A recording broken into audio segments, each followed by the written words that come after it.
Whoa, so I'm totally starstruck. Stop. I'm here with Mr. Doug Pinnick. I've been a fan forever. I'm a little starstruck, so bear with me. Now he tells me. So I gotta give my sister props, because my sister is a huge fan. She goes to see you every time you're through her town, which is Edmonton, Canada. Hi, sister. Yeah, her name's Jen. Hi, Jen. Yeah. Hi, Jen. So she turned me on to you guys, and I've been a fan since way back when I was a little boy. Yeah, I'm so stoked to have you here. And so we're here to talk about the DP3X, which is your new Tech 21 pedal. Yeah. Which is exciting. I mean, look, I was just saying, your big bass amps, the rigs back in the 70s and stuff like that, all the way to this. Yeah. Look how far we've come. It's true. It's you can put anything on a little box if you work on it, right? It can be done, people. It can be done. So you started. When I think about your iconic bass tones, really incredible bass tones that were your parts, your music, obviously, but also your tone, so influential. I know people like Jeff Ahmed from Pearl Jam, for example, folks like that. Just when it comes to your tones, it's like don't believe the hype. So I remember when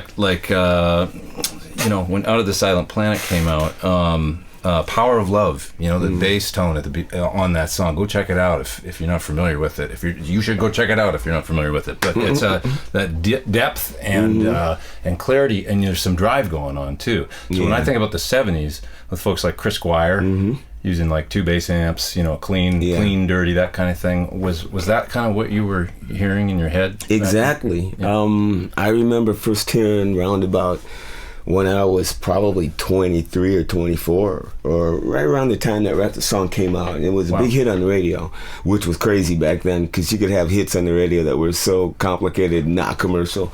That's the good old days. But I heard this song called Roundabout, and I heard this bass in it. I never heard this tone before. It was like this clangy, kind of piano-y. I didn't know how to describe it, so I ran to the music store, and I said, how do I get that sound that sounds like a rubber band, goes dank, dank, dank, dank, dank. Yeah. Because I didn't know what to say. This was like 1970 something. We didn't know what that was. And the guy says, I don't know how to get strings that sound like that. And so I was searching for maybe a year, and I'd ask people, and I'd go to stores, and I didn't know how to describe it. So I just say that you have these strings that make your bass sound real bright. And they go, oh, well, we can get you these strings. They're a little brighter than those. You know what I'm saying? Crazy. So you started with the strings. That's awesome. That's what it was, the strings. And one day I went and I needed to buy some strings, and I didn't have a job. I didn't have nothing. And I found a set of strings at the store, the cheapest bass strings. They were like $3, I think it was back then, and they were really cheap. I put them on, and they sounded like roto sounds. They had that clang to them, and I'm going, this is it. What is it? And I don't think I ever bought another set because they didn't have any more. It was like a mom and pop store because I lived in a small town. Right. And at that point, I didn't know what to do, and I remember I went to CES play. They were playing with Leonard Skinner, Gary Wright, and Peter Frampton, and who else? Gosh, I think that was it. And they came on last, and I remember I just couldn't wait for them to come on, And they set everything up, and I was always a junkie for watching a band set up. I love to watch the roadie set up, where they put the mics, how they set the amps up. I was into the whole thing. Wow. I would go early and just watch the people roll the stuff in. It was an event to me, and to be a part of it now is like the dream come true. But that's why I hang out with the road crew a lot. That's awesome. They always send me back to the hotel and stuff, but I love to hang out with the road crew. I love that part of the thing. But anyway, I looked up on stage, and there was a Marshall head and cabinet and a acoustic head and cabinet, bass cabinet, right? And with a Y jack on it, and he came out and plugged into both of them, and I went, oh, it's a guitar amp. And so that was the thing, and it took a while for me to get a guitar amp. But what happened was I was living in Florida, and I was playing in a band, and I had these old Ampeg 18-inch speakers. There was two cabinets with an 18 in it with a power amp in it that you'd turn it over and latch it. And they were given to me by somebody had them in their like garage for back in the 50s or something, Right. So they gave them to me, the only thing I had. And I went and jammed one time, and this kid had an amp, and it was a trainer head. Okay. And I hooked it up, and it had that exact tone. Cool. No low end, but it had the high end tone. I traded him both speakers for it. I wanted it that bad. I didn't know how to barter. I could have gave him one, and because I remember, dude, you can have both of these if I can have that. And he goes, okay, you sure? I'm going, yeah. His eyes were just huge, and I'm thinking, why is he so, like, looking at me like this is so weird? Right. But I was stupid. For what? He probably paid $50 for the amp. And well, it was probably pretty cool. Was it like an early, like a YBA head? Yeah, it was. It was like that. It was a black head, though, and looked kind of like, but it was a YBA. And what was cool about it was that I used that amp all the way up to the first 3 King's X records. Really? Oh, yeah. Oh, okay. I got a folded 18-inch cabinet. Okay. And for some reason, the acoustic folded, for some reason, took all that high end and buried it in the 18 with the speaker turned backwards. Now, was that one of those it's real tall with the folded 18? I remember those. I toured with a guy that had one. And it gives you this tone that it makes the low end 3 times louder. That's why they made the speakers. Okay. So there's hardly no low end coming out of a trainer. So that gave it a little bit more low end. Okay. I didn't use much low end for years. Sound men would go, where's your low end? I'm going, this is it. And they go, dude, you don't have any. You know, I mean, I really, really did have a lot of high end and nothing in the bottom. Yeah. And then I remember we were getting ready to go on tour with AC/DC, I think, and or maybe it was somebody earlier than that. I think it was earlier than that. It was the first record, yeah. Okay. I said to Sam, our manager, I said, dude, I need to get some more equipment because I wasn't bi-amping at the time. Yeah, and he said, do you need it? I go, yeah. You know, I really need it. So he went and we got a guitar head. I forgot what it was. I think it was a Fender guitar head and Ampeg. Got an Ampeg endorsement, and my deal was I could use guitar heads with the Ampegs. Okay. And so they gave me a whole bunch of cabinets and a whole bunch of Ampeg amps and preamps, and then I used a guitar head with that, and that was my rig for years. So you started bi-amping then? Mm-hmm. And I've been bi-amping until this. Okay. And I've tried various, I mean, I think I've tried about every amp that I can imagine that was out at the time. I mean, because Ty would get endorsements like yearly. And so I would go, okay, I want one too. I want to play guitar. Right. And they'd give me a couple of heads if they'd give Ty heads. You know, I'd always give me some. And so we usually always had the same things for our high end. Okay. You know, wow. So that must make it kind of meld together. It might have. Even when we using pods and line 6s and all that stuff, we still were using together fractals, the same thing, you know. We both would get those heads, but now he's using orange and I'm on to my own thing. Yeah, I mean, amazing. So this is you know, talking about the bi-amp thing, are you attempting in this pedal to then combine both a deep kind of clear bass tone and the distorted top? Yeah, that's the whole point, because in one little box you can get your low end. Okay. Let me get this for you, right? I'll just bring some low end up here.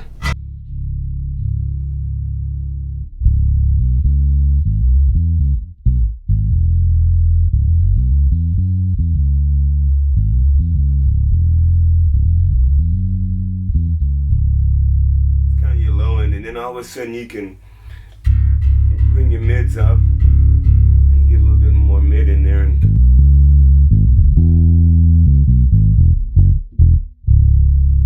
high end up a little bit more.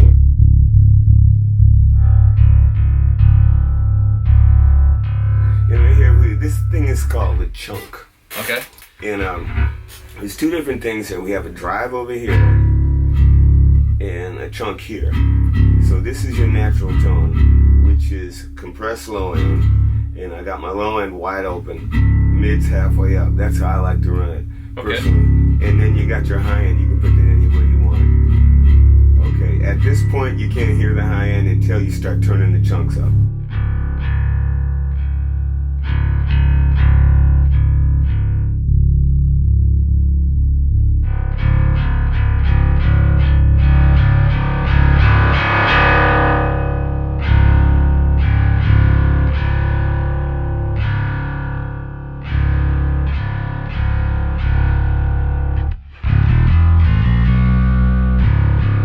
But there it is. That's the tone. I mean, that's the sound that when I first heard you, I was like, That is the most unique, cool bass tone. Thank you. Because although Chris had done things like that, and some other folks like Geddy Lee in the '70s and stuff, it sounded like you. It was different. It was almost like this real presence on the top end. What I like about the presence in the top end is it's like you might want to. I mean, you could call it a frustrated guitar player on bass, but I like the high end because the high end gives you your articulate, your what's the word for it? Makes you articulate. It's your voice. Right. Low end is big and beefy and moves you, but there's no voice on top. There's no tone.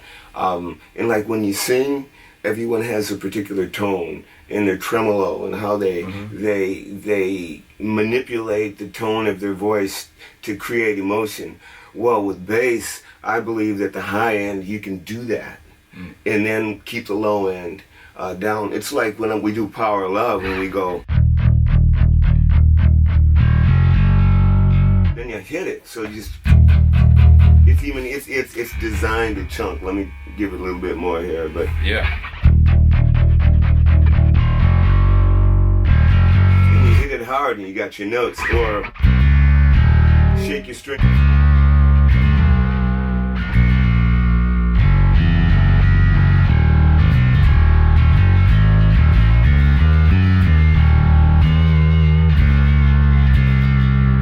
It's like you can. The high end gives you your own nuance. The character. Yeah, and you can get any nuance you want. If you like more mids, or you don't like a lot of them, you can bring it back to this. You can even get, a clarity here if you. Let me back this up a little bit.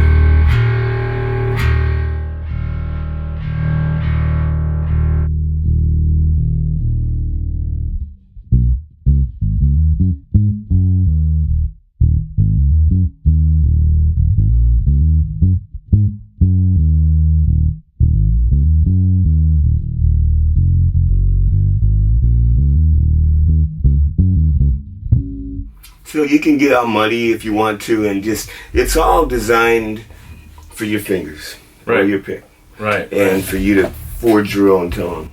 With this thing, you can manipulate any way you want to and get a sound that is yours, and would sound nothing like me. Yeah. I think that's what I love about having a guitar idea over top of the low end. Like guitar players, they get their own tone, Interesting, yeah. I get where you're going with it. What it really allows the nuances in your vibrato and the personal, because now you've got the sustain, right, the compression and the drive, and so those after the attack of the note. A lot of bass players, you might just hear the boom, and then it's kind of gone. But with this, you've got all that character. Yeah, I noticed that. A lot of bass players guitar players shake your strings and put a little vibrato to it. Bass players just go. I go. You put a heart to it, and then all of a sudden there's this bounce going out front, because they don't know it. But I believe bass players are the foundation of a band. But a lot of bass players haven't had a chance to learn, or there's never been anything out there that I can see that can help you bring that to the band. And that's the other thing I love about this pedal, is that when you use it, people tell me that when they plug it in, it meshes the band together. Guitars, they're scratchy, they're noisy. We love that distortion, but without any low end to it, it's noise. And when you put a Doug pedal or a Doug amp up with the guitars, you can just put the bass up just a little bit, and all of a sudden there's this wall. Yeah. Rather than just a bunch of scratchy stuff, and all of a sudden you can hear what the guitars are doing. It's really an interesting point, because I think a lot of people think that many times bass is clean, it's kind of a clean instrument, and it's like, man, folks like yourself, Timmy C from Rage Against the Machine, stuff, so much grind going on in the bass underneath the guitar, and when you lock up on a riff, right, it just is this humongous wall. A lot of people think it's just guitar. Yeah, and it's not. It has to be with bass too.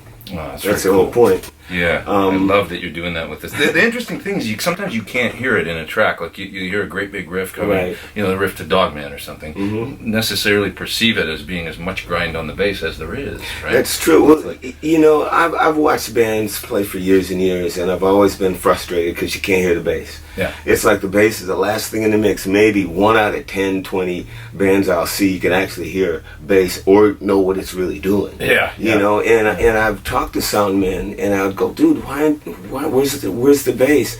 And they put headphones on and go, this is what we're getting. And I'm going, oh, I see. They don't know how to get a bass player's tone in a mix because we're drowning out all the major instruments. Our tone is. Yeah. This, and when we, in the Doug amp too, we designed it the frequency-wise where we EQ'd the inner circle of it to get everything that you want, but not to drown the other things out. So there's scoops happening, subtle scoops to help you go underneath the kick drum and underneath the low end of the guitar, right. So that it's like a sponge. It fills in the gaps. Sure. So it's like the kick is happening hard. There's a whole lot of bass, but if you put the bass up with it, it's somehow the kick pushes that frequency out and it's heard. If that makes any sense, I don't know how to describe it any other way because I'm not too good at that. But it's all about manipulating frequencies. If a kick is pushing 250 and the bass is pushing 250 at the same thing, well, somebody's not going to be heard. Yeah. And so you've got to go, okay, let me drop my 250 here, and I'll compensate with a little 2K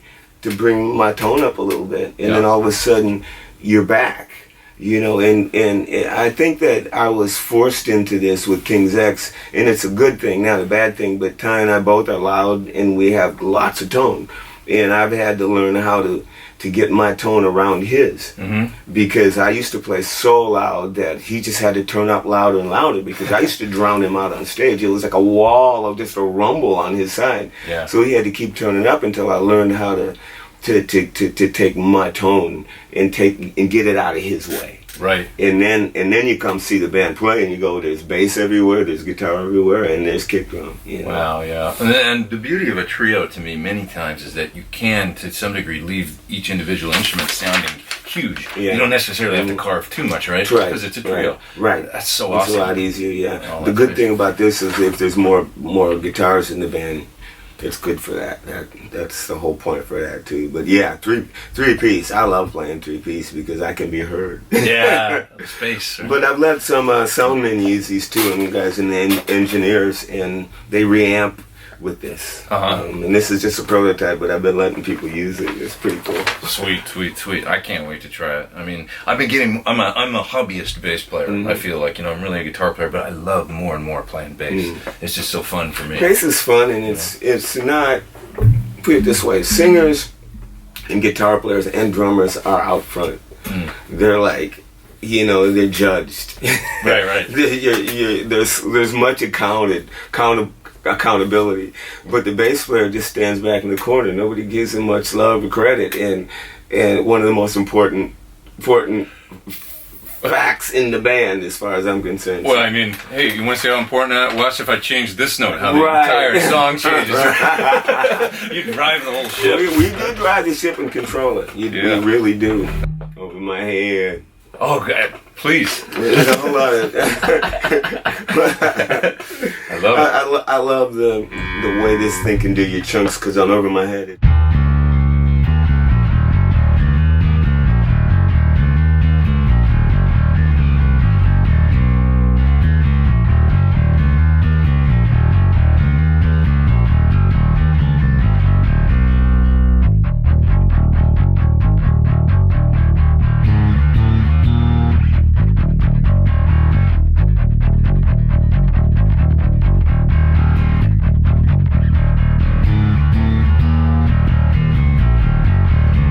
That's how that goes, and it's just the articularity of the pedal. That's what I love about it.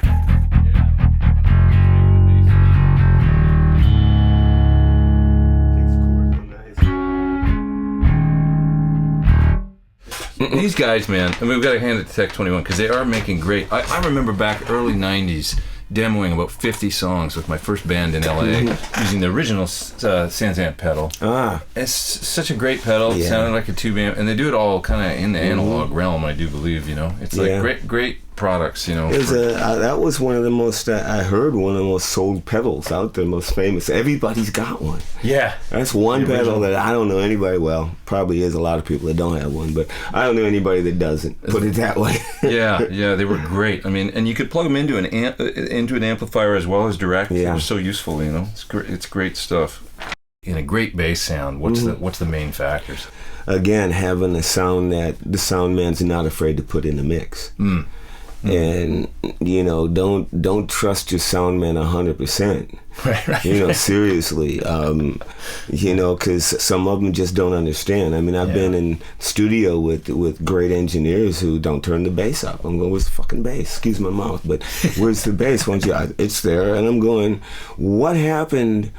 What happened in the 70s? Think about it. You play your music in the 70s, 60s, 50s.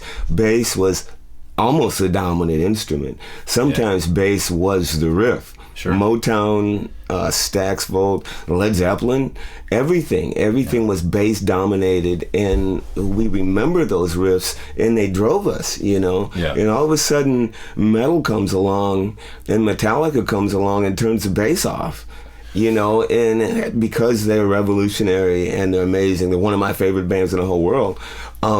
There was no bass in the mix, and when my hypothesis is whenever a band sells zillions of records, everybody wants to sound like that because they can make money. The industry comes in to try to manipulate that or mimic it.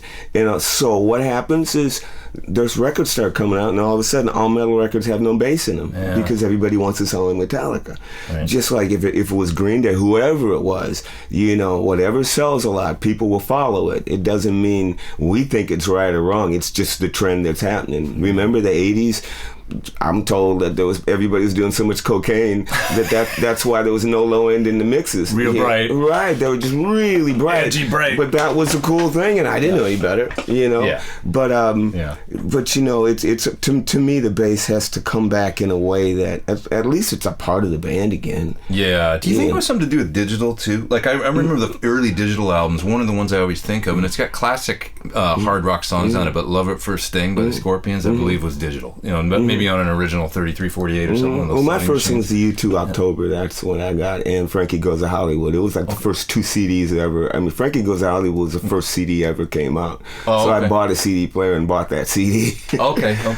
I mean, I don't like digits. I like analog much, much better. But we'll never go back. That's just the way it is. But it's gotten better, right? What I did notice is if you play a record and then you play a digital song, sonically, there's way more low end and way more high end. It's not as smooth and clear and warm like tape is. Friendly. Yeah, it's not as friendly, but it's way more. I've noticed even when I buy records now that are, the newer records, I put it on and I'm going, wow, the needle's almost jumping out. There's a lot more low end that they're using now these days, which is weird because we're listening to music on little teeny speakers like that too. True. Well, that's a nightmare for a bass player. People listen to music on their iPhone or whatever is little speakers. I remember the early days the early days, but I remember my first analog recording. It's how early days. All depends on how old you are. Yeah. I'm up there. I don't even want to say. But I remember. I have no problem, but I'll whip you when it comes in numbers. That's all. Well, I mean, out of the Silent Planet and Gretchen, these albums. I mean, analog, right? Of course, 24 track. Yeah. And first 4 records are 6 records are analog. So my memory of recording analog was that you'd go in and it wasn't even really that difficult. You kind of set the mics up, place everything where it's supposed to be. You go do a take, go in and listen and go, sounds pretty sounds like rock and roll, Yeah. And it's like it was like glue, that analog, Yeah, it's true. And then I remember doing first digital recordings. It was like, why does everything sound like it's way out there? Like when I go, For me, it was why is this? Everything is there, and there's no fun of trying to mix it and make it work anymore. It's like everything was just clear, with nothing to manipulate. I was used to fighting the mix and trying to get everything in, pulling things up and down and EQing and fighting at stuff. And I got the first digital thing I ever did was the same way. I'm going, there it is. It's like, okay, why don't I like it? Right. And I'm sitting there going, well, what's missing? Nope, I hear everything crystal clear. Everything is clear as a bell. Yeah. And I just kind of bummed out. At that point, I haven't really enjoyed mixing as much as I have when I did analog. Analog was a war. I don't think I want to go through all that again, though. Right. I mean, we were doing the Gretchen record. There's like everybody's hand was on the board. Right. Everybody's it's your turn to push that up. 2 dB. Here's the tape. We put a little piece of tape where you move it up and down and go. Kinda okay, cool, you pan it over here, and then you get that one, and don't forget. And and if the song was like 6 minutes, and you're into the 4th minute, and somebody screws up, it's like, oh man, we gotta turn up the background vocals. What are you doing? You had one job. Yeah, it's true. No, I remember. I remember those days. Mixes were performances. Yeah, they Everyone were. was different. Everybody's on the. That's what I'm getting at. That's what you're saying. Mixes were performances, just like live shows. The mixer should perform. Yeah. I think that sound men are more concerned about tone than about being an emotional instrument or emotional musician playing an instrument like a musician is on stage. Yeah, because sound is an emotional thing too. You just can't make it clean and clear. You gotta be emotional with the band. Yeah, you gotta feel them. You gotta bring them up and bring them down too. You gotta get the thing going, and a mix is very important. And it just things have to. I don't know. I'm just going on and on about. I'm real picky about sound because I haven't found too many sound men that I like. I'm so passionate about this these days. I've been on a big tear about, like the going into a club thing, and it's real bad now where it's just like, you're too loud on stage, and it's like, it's a 10-watt amp, and I barely got it on. It's like, amps are barely on stage, and it's like they got turn it down, we'll put you in the PA. But then many times I go see a band live, and I'm listening, and it's a lead vocal just ripping loud, a lot of kick drum, and it's like the mid range is I can kind of hear some guitar, but barely, and it's not powerful. And no bass. Many times, or a lot of kick, but not a lot of bass. And then they'll tell you it sounds great. Guitar was sounding great. Yeah. And I'm going to get out of here. So how do you think? What's a great way to tackle? Like, I always think like a band should settle in around the drums. Like whatever the drummer's doing, it's acoustic instrument. You can't change the volume. The guy plays the way he plays or whatever. Bring the guitar and bass up around that. To me, this is just my opinion, And if that sounds settled, now it's like, okay, now just PA after that. I think it takes a gifted sound man, like a gifted musician. You see a skilled musician when they play, you go, oh my God, look how just articulate and how amazing and how creative they are. Sound men need to be that way. There's few. I've seen a few that would just blow my mind. They mix the band, and you just go, this is unbelievable. He's putting delay here and echo here, and it's scrolling back and forth right at the first right moment. Or when they go bam, bam, and all of a sudden they stop, and he shuts the PA down, and then he turns it on as soon as they go bam, to suck the sound out of the room. He's performing with the band. Yeah, our old sound man Jay was like that. I learned a lot from him because I was pretty defiant about volume on my bass because I was so tired of seeing bands that the bass wasn't loud enough. So I didn't trust any sound man ever. And so I turned my bass up as loud as I wanted. And I was using 6 cabinets at 3,000 watts, wide open. Don't try this at home. The air behind me was moving, and our sound man said, Doug, you're too loud. Can you turn it down? I go, no. Bring everybody up above me. And that's what he did. He balanced the band with me. It was crushing. Wow. But you heard everybody and everything. Wow. He figured out a way to get every inch out of that PA. And he was a genius at it, I thought, too. Wow. And so people used to tell me that they said their eyes would wobble and they felt like they were Pac-Man on the floor. Pregnant people couldn't stay there, but they said they heard every instrument crystal clear. And one friend of mine said you could hear the saliva in the back of my throat. He said it was that clear. Wow. And he was an amazing sound man. He really, really was. We got to give these guys credit because they are. It is a hard job. Man. Jay Phoebus. Hey, I love you, man. They run into a lot of knucklehead musicians too, and a lot of problems. Oh yeah. But it's like musicians and sound people, they got to work together. Well, Jay, our old sound guy, he's not with us anymore, but he used to. He's alive. He's just not working with us anymore. But he used to say, because I used to say, "Man, you are just amazing sound." And he goes, "Well, I got good tones to work with." Huh. And he always would say that, and that made me think about that too. Is like, you can't make crap sound good. Yeah, people got to give you a good tone if you're going to put it in the mix. Right. If you ain't giving the sound man a good bass tone or a good guitar tone, and he's not putting in the mix, it might be because it just sounds like crap, and he don't want to put you in it. There could be another reason. Sure. I'm so down, and I mean mean to sound men sometimes. I go, none of them any good, but then I forget that a lot of times they got to work with crap. Yeah, tones and so also sorry, sound man, if I'm so hard on you.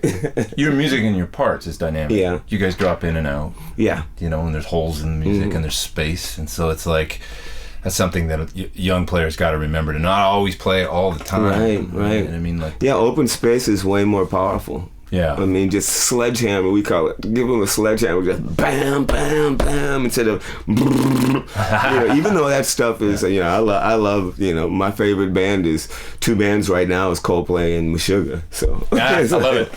What can I do? I love both of them. It's a good blend. Oh wow, yeah. With a unit like this, realities of modern touring kind of sometimes dictate. I mean, you can't even bring anything on a plane anymore, it seems. Almost. Right, it's helpful. You can bring that on a plane. Yeah, right. I mean, put it in your backpack. That'll fit. Almost fit in the front pocket of your jeans, I think. All right, I took the prototype to Europe for a 2-week tour. It was a 3-week tour with I'm in a blues band. We're called Grinder Blues. Oh, cool. I call it my blues band. They're not my band. But we're called Grinder Blues. We play music like it's ZZ Top and Drop B. Cool. Like really low. Trace Mountains or Trace Hombres type stuff. Trace Mountains is a band I was in with Jeff Ament. But so I took the pedal with me, and we were just playing a lot of little dive blues bars all across Europe for 3 weeks. Wow. And we roll up in a little car. We had guitars and drumsticks. That's it. J-Bo had his guitar pedals, and I had that. Wow. And wherever we rolled into, whatever was on stage, that's what we played in. Amazing. So you've toured it. And I used that every night, no matter what I played through. If the amp was really small and I couldn't get the tone or the volume up, you could still get it out of the PA. Right. And also, at least you knew that everything was right. You can, that feeling that you need to play. It would come through the monitors or whatever, Cool.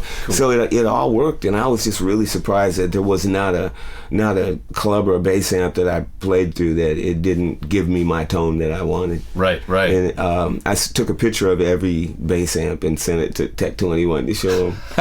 So now this one had a hard time taking it. This one took everything I gave it. And it was like it was a lot of fun. It's designed to be used into an amp as well as direct. Yeah, you can plug it straight in. Okay, cool. Amazing. So I had to do that on some of the nights because some of the places didn't have preamps in. So well, in fact, you should just put this in between all your pedal board. That's what you really need to do. If you want to just plug it into a power amp direct, there you go. You got your Doug amp or anything you want with it. But putting it in your pedal board is another thing because a lot of people don't want just that. So, you can have your own tone, your own rig, your own everything, and then push that button and you get that kind of a thing. Amazing. So incorporate it. Yeah, dial it into whatever you need to. It's pretty user-friendly. And it's got a tuner built in. So yes, it does, people. Yeah, one less thing to bring. It's pretty cool. And there's a switch that you can bypass the whole thing and get your regular tone. Also, you can... there's a mix. You can take the high end off. Oh. So it's just a flat tone.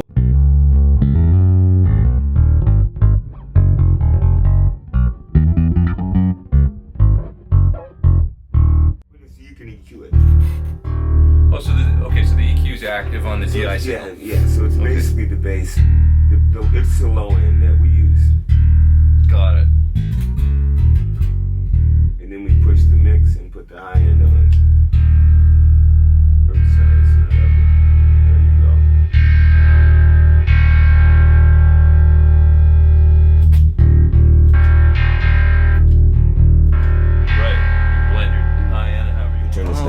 Only the low end is compressed, not the high end. Okay. Because if you compress only the low end, then your bottom is solid.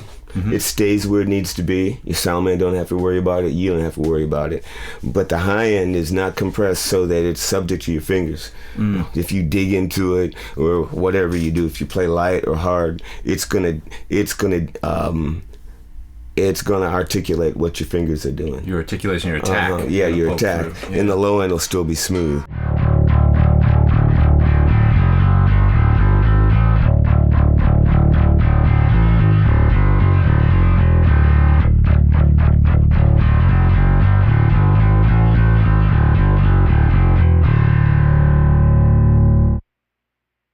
That was a pleasure. Thank you for doing that. You're welcome.